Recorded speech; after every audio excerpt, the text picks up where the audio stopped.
நாகை மாவட்டம் கோடியக்கரையில் 2 மணி நேரத்தில் 10 சென்டிமீட்டர் மழை கொட்டி தீர்த்திருக்கிறது. நாகை மாவட்டத்தில் கடந்த 2 தினங்களாக கனமழை பெய்து வரும் நிலையில் நாகை மாவட்டம் கோடியக்கரையில் அதிகபட்சமாக 24 மணி நேரத்தில் 15 சென்டிமீட்டர் மழை பதிவாகியிருக்கிறது. குறிப்பாக 2 மணி நேரத்தில் 10 சென்டிமீட்டர் அளவிற்கு மழை பதிவாகியிருக்கிறது. அண்மை செய்தியாக பார்த்து வருகிறோம். நாகை மாவட்டம் கோடியக்கரையில் 2 மணி நேரத்தில் 10 சென்டிமீட்டர் அளவிற்கு கனமழை கொட்டி தீர்த்திருக்கிறது. காலையில் 2 மணி நேரத்தில் 10 சென்டிமீட்டர் மழை பெய்திருப்பதாக வானிலை ஆய்வு மையம் தெரிவித்திருக்கிறது. அதிகபட்சமாக கடந்த 24 மணி நேரத்தில் கோடியக்கரையில் 15 சென்டிமீட்டர் மழை பதிவாகியுள்ளது. திருப்பூண்டியில் 13.4 சென்டிமீட்டர், திருக்குவளையில் 11 சென்டிமீட்டர், வேளாங்கண்ணியில் 8 சென்டிமீட்டர் மழை பெய்துள்ளது. தமிழகத்தின் பல்வேறு பகுதிகளில் மழை பெய்து வரும் நிலையில் நாகை மாவட்டத்தில் கடந்த 2 தினங்களாக கனமழை கொட்டி தீர்த்து வருகிறது.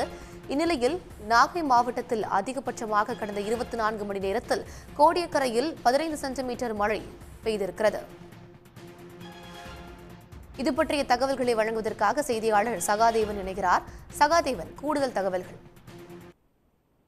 நாகப்பட்டினம் மாவட்டத்தில் தொடர்ச்சியாக நேற்று இரவிலிருந்தே கனமழையானது விட்டு பெய்து வருகிறது. குறிப்பாக நாகை, நாகூர், சிக்கல், வேளாங்கண்ணி, வேதாரண்யம், கோடியக்கரை, திருமருகல், திருப்புகழ் உள்ளிட்ட பல்வேறு பகுதிகளில் கனமழையானது தொடர்ச்சியாக பெய்து வருவதால் பொதுமக்களுடைய இயல்பு வாழ்க்கை கடுமையாக பாதிக்கப்பட்டிருக்கிறது. கிட்டத்தட்ட காலை 2 மணி நேரத்தில் மட்டும் கோடியக்கரையில் 10 சென்டிமீட்டருக்கும் அதிகமாக அந்த மழையானது பெய்திருப்பதாக அந்த மழை அளவு வெளியிட்டிருக்கிறது மாவட்ட நிர்வாகம்.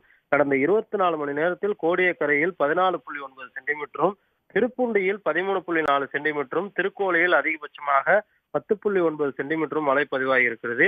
இதே போல நாகை மாவட்டத்தில் கடந்த 24 மணி நேரத்தில் நேற்று காலை 8:30 மணியிலிருந்து இன்று காலை 8:30 மணி வரை 2 சென்டிமீட்டர் மழை. அதே போல திருப்பூண்டியில் 13 சென்டிமீட்டர் மழை, வேளாங்கண்ணியில் 8 சென்டிமீட்டர், திருக்கோலையில் 10 சென்டிமீட்டர், தலைஞாயிறில் 8 சென்டிமீட்டர், வேதாரண்யத்தில் 9 சென்டிமீட்டர், கோடியக்கரையில் 19.9 சென்டிமீட்டர் என அதிகபட்சமாக அந்த கோடியக்கரை பகுதியில் மழையானது கிட்டத்தட்ட 10 சென்டிமீட்டருக்கு மேல் 2 மணி நேரத்தில் மட்டுமே மழை பதிவாகி இருக்கிறது.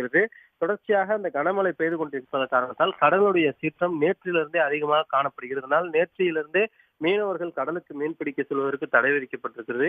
இருந்த போதிலும் அந்த பள்ளியினுடைய விடுமுறை அறிவிப்பானது இதுவரை தெரிவிக்காத காரணத்தினால் பள்ளி மாணவர்கள் காலையிலிருந்தே நனைந்தபடியே ஒரு பள்ளிக்கு செல்லக்கூடியதையும் நம்மால் பார்க்க முடிகிறது.